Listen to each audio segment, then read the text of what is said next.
పోతే అక్కడ వాళ్ళు ఉలికిపాటు పడుతున్నారు. రైతులు బాగున్నారంటే రైతులకు సంబంధించింది ఏదో ఒక దీక్ష చేస్తారు.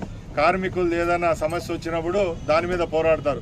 ఈరోజు గర్వంగా చెప్తున్నాం, విశాఖ ఉక్కు ఆంధ్రుల హక్కు ఏదైతే నినాదం ఉందో దాన్ని నిలిపే విధంగా గౌరవ ముఖ్యమంత్రి గారు నిర్ణయం తీసుకోవడం జరిగింది. కేంద్ర ప్రభుత్వాన్ని ఒప్పించి ఈరోజు విశాఖ స్టీల్స్ కూడా 10,000 కోట్ల రూపాయలు ఇన్సెంటివ్ ఏదైతే ఇప్పించడం జరుగుతూ ఉంది. దానికి కూడా రేపు క్యాప్టివ్ మైనింగ్ ఏదైతే మైన్ కావాలో ఆ మైన్ కూడా సమకూర్చేదానికి ప్రభుత్వం చర్యలు తీసుకుంటా ఉంది.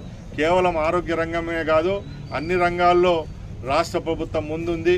ముఖ్యంగా రాయలసీమ ప్రాంతానికి తెలిసిన విషయాల్లో ఎక్కడ వెనుకబాటుతనం ఉండకూడదనే దృఢ లక్ష్యంతోనే ఈరోజు ప్రభుత్వాలు పనిచేస్తున్నాయి. దానిలో భాగంగానే మన ప్రాంతంలో ఉన్న అంద్రినివా గాలేరు నగరికి సంబంధించిన వర్కులు పెండింగ్ వర్కులు కూడా రాబోయే 1.5 సంవత్సరంలోనే పూర్తి చేయాలని గౌరవ ముఖ్యమంత్రి గారు చెప్పారు. కాబట్టి ఈ రోజుకి కూడా మేము ఒక హితబోధ పలుకుతున్నాం. మీకు నీతి నిజాయితీ ఉంటే మీరు ఎక్కువ సభ్యులున్న మండలికి ఎందుకు వస్తున్నారు?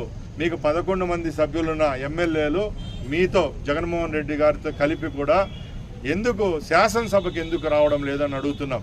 మీరు ఈరోజు కోటి సంతకాలని చెప్పి నానా యాగి చేసి అక్కడ పోయి గవర్నర్ కలిసే బదులు రేపు శీతాకాల సమావేశాలు వచ్చినప్పుడు తప్పకుండా అసెంబ్లీకి రండి, చర్చించండి.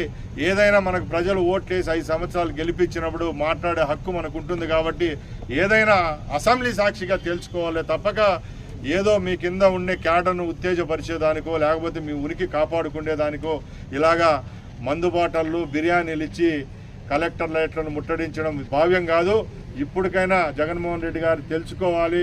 ఈరోజు ప్రజలు ఎంతో చిత్తశుద్ధితో ఉన్నారు. ఎందుకంటే రేపు రాబోయే లోకల్ బాడీ ఎలక్షన్లు వస్తున్నాయి. జనవరి, ఫిబ్రవరి, మార్చిలో ఈ ఏదైతే ఈరోజు ఎలక్షన్లు పెట్టుకుంటాం దాంట్లో కూడా మీకు పరాభవం తప్పదు. ఇవన్నీ మీరు గుర్తించుకొని ఇలాంటి పనులు చేస్తున్నారని మేము చెప్తున్నాం. మేము ప్రజల పక్షాన ప్రజల కోసం పనిచేసే ప్రభుత్వం అని మరొకసారి తెలియజేసుకుంటూ, అలాగే నిన్న వైజాగ్ గురించి చెప్పారు జగన్మోహన్ రెడ్డి గారు. ఆ రోజు వైజాగ్లో కేవలం 600 కోట్ల రూపాయలు పెట్టి ఒక భవంతిని కట్టుకోవడం జరిగింది. అదే వైజాగ్లో ఈ 18 నెలల్లో కొన్ని వేల కోట్ల రూపాయలు పెట్టుబడులు పెట్టిన ఘనత గౌరవ ముఖ్యమంత్రి చంద్రబాబు నాయుడు గారికి, అదే ఐటీ శాఖ మంత్రి లోకేష్ గారికే దక్కింది.